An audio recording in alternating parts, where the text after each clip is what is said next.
Something just snapped in the silver market. Again. Not slowly, not quietly. It happened fast, aggressive, almost surgical. Silver didn't just drift lower. It dropped hard toward the mid-70s range, with multiple reports showing a sharp decline of nearly 4% in a single session as global markets reacted to rising U.S. Treasury yields and a strengthening dollar. And if you think this is just normal volatility, you might be missing what's really happening underneath. Because this move doesn't look random. It looks like pressure, real pressure. Right now, as you're watching this, markets are not calm. They are stretched, liquidity is shifting, capital is rotating, and risk is being repriced in real time. The kind of repricing that doesn't show up in headlines immediately, the kind that only shows up in price first. Let me explain this carefully, because this is where most people get it wrong. Silver is not crashing in isolation. It is reacting to a macro collision, a collision between inflation, interest rates, and geopolitical risk, all happening at the same time. And when those forces collide, silver doesn't move smoothly. It breaks. Here's what we know, based on actual data, not speculation. The US dollar has been strengthening again, US Treasury yields have been rising, and markets are closely watching signals from the Federal Reserve, especially around inflation persistence and rate direction. At the same time, the International Monetary Fund has warned that inflation pressures remain elevated due to energy shocks and geopolitical instability, particularly tied to disruptions in oil supply. Now think about that. Higher inflation, higher yields, stronger dollar. Those three forces together create a very specific environment. An environment where non-yielding assets like silver can come under pressure. Not because they're weak, but because money is being pulled somewhere else, temporarily. And this is where things get dangerous. Because what you're seeing right now is not just a price drop, it's a liquidity shift. Don't ignore this. Because liquidity is what drives markets in the short term, not narratives, not beliefs. Liquidity. When central banks tighten or even signal tighter conditions, capital moves fast. The Federal Reserve has consistently emphasized that inflation control remains a priority. And historically, when real yields rise, meaning returns after inflation improve, precious metals can face downward pressure, even in periods of uncertainty, even during war, even during inflation spikes. That's the contradiction. And silver lives inside that contradiction. Now add the second layer, geopolitics. Right now, global markets are reacting to ongoing tensions around the U.S.-Iran situation. Reports indicate that oil prices surged earlier due to fears of supply disruption through the Strait of Hormuz, one of the most critical energy choke points in the world.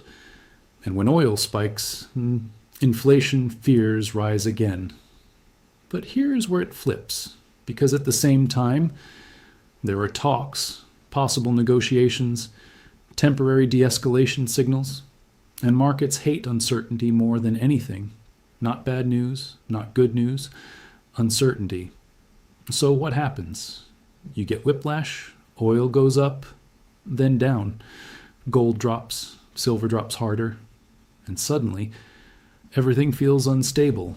That instability is what you're seeing reflected in silver, not just selling, but confusion.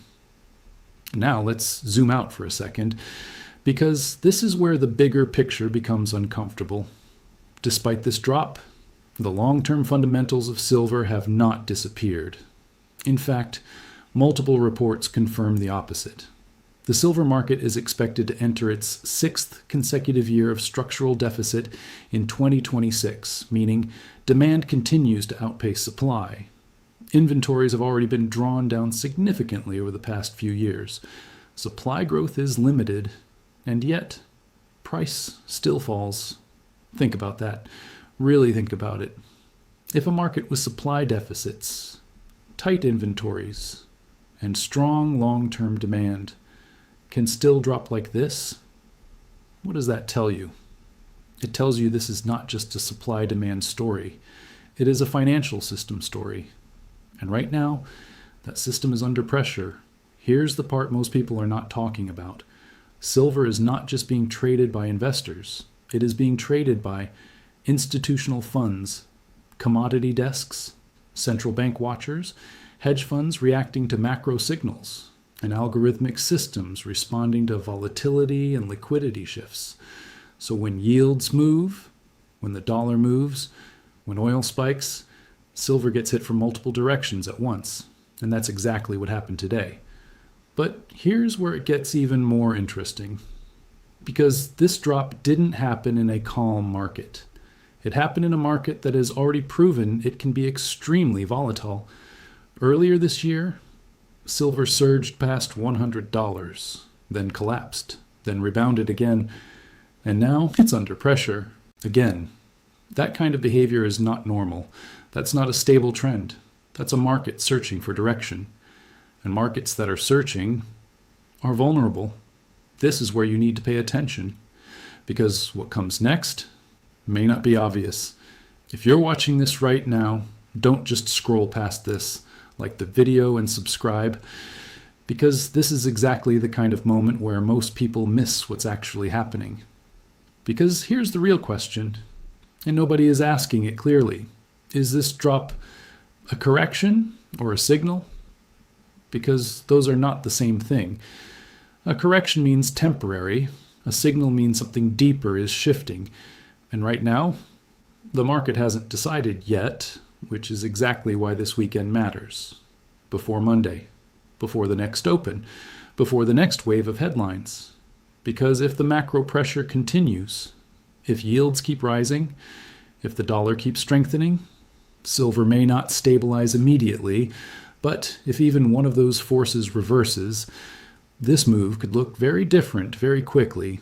That's how fragile this market is right now. Comment below what you think. Is silver being manipulated, or is this pure macro pressure? I read every comment, and this is only the beginning, because what's happening behind the scenes is even more revealing. In the next part, we break down what insiders are quietly watching right now. The positioning, the flows, the signals most retail investors never see. And once you see that, this drop to $76 may not look the same anymore. Now here's where things start to get uncomfortable, because what you saw in part one, that was just the surface. What's happening underneath the silver market right now is not visible on a simple price chart. And this is exactly where most people get blindsided. Right now, as today, silver didn't just fall, it fell into a positioning shift. A shift that is happening quietly while everyone is distracted by headlines. Let's slow this down, because this is where you need to pay attention. When silver dropped toward the $76 level, with reports showing around $76.40 to $76.70 after an approximately 4% daily drop, it wasn't just random selling. It was happening at the same time. Treasury yields were rising, the US dollar was strengthening, and global markets were reacting to uncertainty around US-Iran talks. Now think about what that does to positioning, because silver is not just traded by investors. It's traded by leveraged participants, futures traders, hedge funds, commodity desks, and those participants don't wait. They react fast. This is where liquidity comes back into the story, because when volatility increases and when yields rise, margin pressure increases. That means one thing: positions get reduced. Not because traders suddenly hate silver, but because risk has to be managed. And historically, this is exactly how silver behaves. When volatility spikes, silver doesn't drift, it accelerates. That's why you see moves like this: sharp, sudden, violent. Now here's something most channels won't explain. Silver has been moving aggressively both directions this month. Just days ago, it was trading closer to $83 to $84 levels on optimism around US-Iran talks improving. Before that, it dipped near the low 70s when talks collapsed. And now, it's back under pressure again. That's not a stable trend. That's instability. And instability creates something very dangerous: trapped positioning. Let me explain. When a market moves up quickly, Traders chase, they enter late. They build positions based on momentum.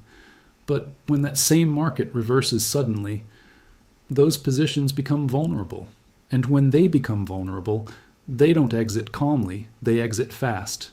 That's where the real selling comes from, not long-term investors, not physical demand, but leveraged exits. And right now, that's exactly what may be happening. Because look at the conditions. The Federal Reserve is still focused on inflation. The IMF continues to highlight risks from energy-driven inflation shocks. Oil prices are volatile because of geopolitical tension. And bond markets are signaling that rates may not fall as quickly as some expected. That creates a very specific environment, an environment where liquidity tightens, volatility increases, risk appetite becomes fragile. And when that happens, silver becomes extremely sensitive. Not weak, sensitive. There's a difference. Now here's where things get even more interesting. Because while the paper market is reacting fast, the physical side of silver is moving differently. And this is where the disconnect begins. Recent data shows that silver demand has not collapsed. In fact, it's evolving. Industrial demand is slowing slightly, especially in sectors like solar. But investment demand is still expected to remain strong in 2026. At the same time, the market is still projected to be in structural deficit.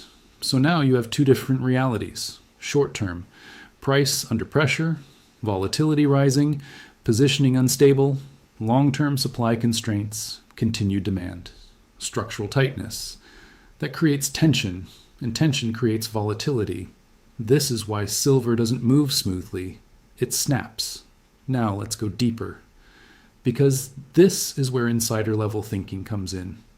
When markets face uncertainty, they don't just react to what is happening. They react to what might happen next.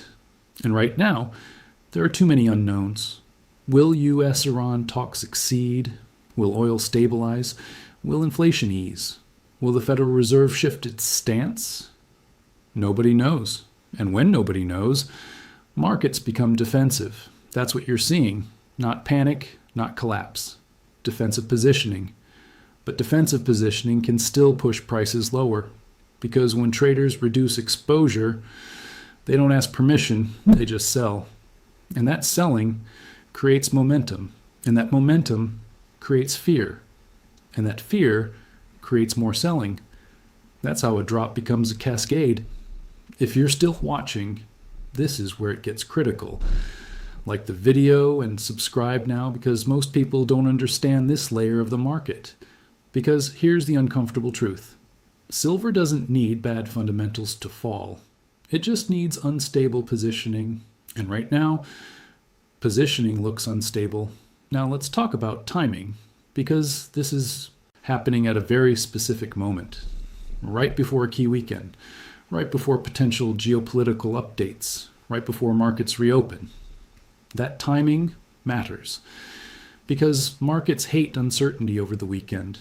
There's no liquidity, no price discovery, no ability to react. So traders adjust early. They reduce risk, they hedge, they reposition, and sometimes they push prices lower in the process.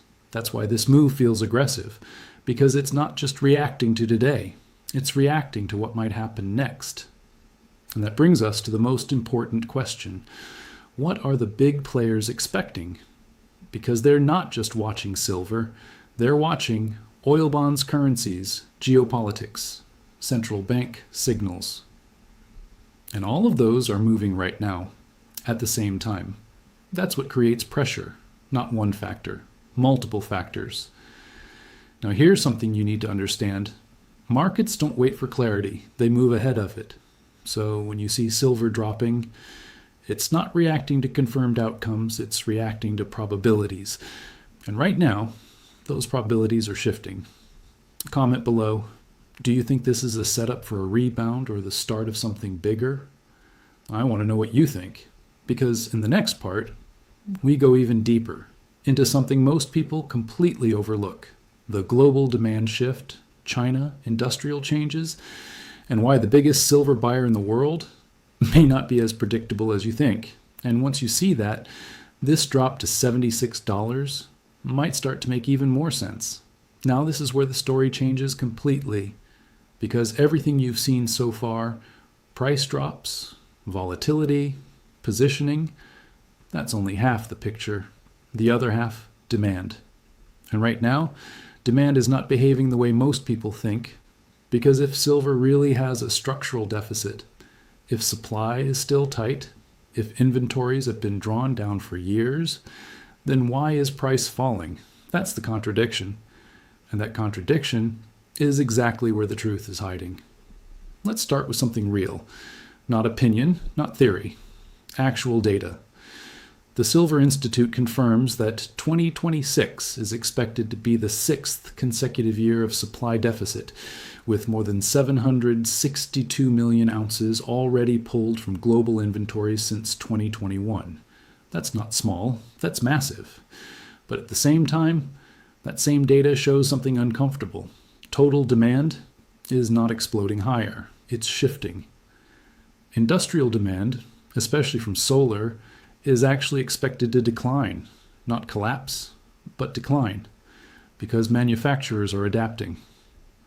According to the latest industry analysis, photovoltaic silver demand could fall significantly in 2026 as companies reduce silver usage and shift toward alternatives like copper to cut costs. Pause there, because this is critical. For years, solar was one of the strongest bullish arguments for silver. Clean energy, green transition, explosive demand. And now, that same sector is learning to use less silver. Not because silver is bad, but because silver is expensive. And when something gets expensive, industries adapt. That's economics. And this is exactly what the IMF and global economic frameworks highlight repeatedly. When input costs rise, industries optimize, substitute, or reduce usage. That's what's happening right now. So even though solar installations may still grow, silver usage per unit is going down. That's a quiet shift, but a powerful one. Now let's talk about China, because this is where things get even more misleading. You've probably heard this headline already. China is buying massive amounts of silver. And yes, that's true. China imported a huge amount of silver recently, driven by retail demand and industrial front-loading. But here's what most people are not telling you. That demand may not be sustainable. Some of it was driven by pre-buying ahead of policy changes. Some of it was driven by retail investors chasing lower-priced alternatives to gold. And when demand is pulled forward like that, it creates a temporary spike, not a long-term trend. So now the market is asking a very uncomfortable question. Was that demand real, or was it borrowed from the future? Because if it was borrowed, then what comes next? A slowdown. And markets don't wait for confirmation. They price expectations. That's why silver can fall, even when headlines say demand is strong, because traders are not looking at today. They're looking at what demand might look like next month, next quarter, next phase. And right now, that picture is uncertain. Now let's zoom out again, because this is where everything connects. On one side, supply is tight. Deficits continue. Inventories are lower than before. On the other side, industrial demand is softening. Solar demand is adapting. China demand may normalize. That creates imbalance. Not supply-demand imbalance. Narrative imbalance. And narrative imbalance creates volatility. Because markets don't just trade numbers. They trade expectations. And when expectations become unstable, price becomes unstable. This is why silver feels unpredictable right now. It's not because there's no story, it's because there are too many stories. And they're all pulling in different directions. If this is making sense, hit like and subscribe right now. Because this is the part most people never understand about the market. Now here's something even deeper. Even with declining industrial demand, silver is still critical. It's used in electronics, electric vehicles, semiconductors, energy systems. And long term, that demand doesn't disappear, it evolves. That's what makes this situation so complex, because silver's not losing relevance. It's changing how it's used, and markets don't always price that smoothly. Sometimes they overreact, and sometimes they underreact. Right now, it looks like overreaction. But here's the risk. What if it's not? What if this is the market adjusting to a new phase, where demand is still strong, but not as explosive as before, where deficits still exist, but are not triggering immediate price spikes, where volatility becomes normal, not temporary? That's a different market. And if that's the case, then silver may not move the way people expect. It may not rally smoothly. It may not fall predictably. It may move in violent cycles, just like you're seeing now. Now think about this carefully. Silver already dropped sharply from its earlier highs this year. Analysts have pointed out that the price had surged aggressively, even reaching over $120 at one point, before correcting significantly. That kind of move changes behavior, because once traders see a market fall hard, they become quicker to sell next time. That's psychology. And psychology moves markets just as much as fundamentals. Now combine everything: macro pressure, positioning shifts, demand uncertainty, industrial adaptation, China demand questions, psychological scars from previous drops. That's not a stable environment, that's a setup. Comment below. Do you think silver demand is still strong, or is it quietly weakening? I want to see what you think, because in the next part, we connect everything. The final layer. The real reason why this move happened now, and what could happen next. Because this isn't just about silver anymore, it's about the system. And once you see that, this drop to $76 might start to look like something much bigger. Now everything comes together. And this is the part most people won't say clearly, because what you just saw was not just a drop, it was a signal that the silver market has entered a phase where macro forces are stronger than individual narratives. Right now, today, the evidence is clear. Silver fell sharply, around 3.9% to near $76.7, its lowest level in days. At the same time, the US dollar strengthened as markets priced fewer rate cuts. Treasury yields moved higher. Oil surged nearly 4% due to geopolitical risk before reversing, and global investors turned cautious ahead of US-Iran talks. That combination matters, because historically, when real yields rise and the dollar strengthens, precious metals may come under pressure, even if inflation risks remain elevated. This is where the illusion breaks. Most people think silver moves on one story. Inflation leads to silver up. War leads to silver up. Deficit leads to silver up. But real markets don't work like that. They move on dominant forces. And right now, the dominant force is this: tighter financial conditions. And tighter conditions change everything. Let's break it down clearly. When the Federal Reserve signals that inflation is still a concern, markets adjust, liquidity tightens, capital becomes more selective, and when capital becomes selective, it doesn't chase volatility, it avoids it. That's what you're seeing. Not a collapse in belief, a shift in behavior. Now here's the part that should make you pause. Even with this drop, silver is still up significantly over the past year. Trading economics data shows silver has gained over 140% year on year, despite recent volatility. Think about that. A market that has gone up that much does not correct gently, it resets violently. That's what you're watching right now. And here's the danger, because resets don't always stop where people expect. Silver has already shown it can move from $120 to $70 range, $70 to $80, $80 to $76. Within short time frames, that's not stability, that's fragility. And fragile markets can move further than logic suggests. If you're still watching, this is critical. Subscribe right now and like the video, because this is where most people get caught off guard. Now let's talk about what happens next. Because this is not just about what happened today. It's about what the market is preparing for. Right now, there are three major paths. Scenario 1. If US-Iran talks show progress, oil may stabilize. Inflation expectations may cool. The dollar may pause. In that case, silver could rebound, not explode, but stabilize. Scenario 2. Continued pressure.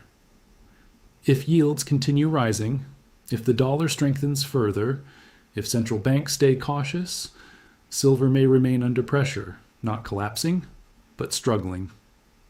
Scenario 3. Shock event. And this is the one most people ignore. If talks fail, if oil spikes again, if geopolitical tensions escalate, markets may enter a new volatility phase, not just for silver, for everything. Stocks, commodities, currencies, because volatility doesn't stay contained. It spreads. And when it spreads, liquidity disappears, and that's when moves become extreme. Now think about timing. This is happening before the weekend, before potential geopolitical updates, before markets reopen. That timing is not neutral. It creates pressure because traders don't want to carry risk into uncertainty. So what do? They reduce exposure. They hedge. They reposition. And that creates moves like this. This is why silver didn't just drift to $76. It was pushed, not necessarily by manipulation, but by structure. A structure where macro pressure, positioning, liquidity, and psychology all align at the same time. And when that happens, markets don't move smoothly, they break. Now here's the final piece. This is not just about silver anymore. This is about the system. A system where central banks are still managing inflation. Geopolitics is driving energy prices. Liquidity is shifting globally, and markets are becoming more reactive. Silver just happens to be the first place where all of that showed up clearly. That's why this matters. Because if silver is reacting like this now, what happens if volatility spreads further? What happens if oil moves again? What happens if yields keep rising? What happens if the dollar strengthens even more? These are not small questions, and the market doesn't have clear answers yet. That's why this phase is dangerous, because uncertainty is still in control. Comment below. Do you think silver is about to rebound, or are we entering a deeper phase of volatility? I want to hear your view. And here's the truth. The drop to $76 was not the conclusion. It was the beginning of a test of liquidity, conviction, positioning, and macro direction. And until that test is resolved, silver may not behave the way most people expect. Because right now, this market is not calm. It's waiting. And what happens next may not be decided by silver at all. It may be decided by the next headline, the next bond move, the next central bank signal, or the next moment when the market realizes that this wasn't just another dip, it was a warning, and the real move may not have even started yet.